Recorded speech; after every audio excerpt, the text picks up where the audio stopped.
વડોદરા ગ્રામ્યમાં નાસ્તા ફરતા વોન્ટેડ આરોપીની નવસારીમાંથી ધરપકડ.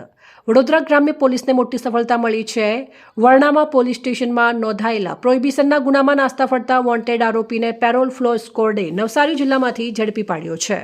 પોલીસ મહાનિરીક્ષક સંદીપ સિંહના માર્ગદર્શન હેઠળ અને વડોદરા ગ્રામ્ય પોલીસ અધિક્ષક સુશીલ અગ્રવાલના નિર્દેશ મુજબ ઓપરેશન પરાક્રમ અંતર્ગત નાસ્તા ફરતા આરોપીને શોધી કાઢવા માટે કાર્યવાહી ચાલી રહી છે.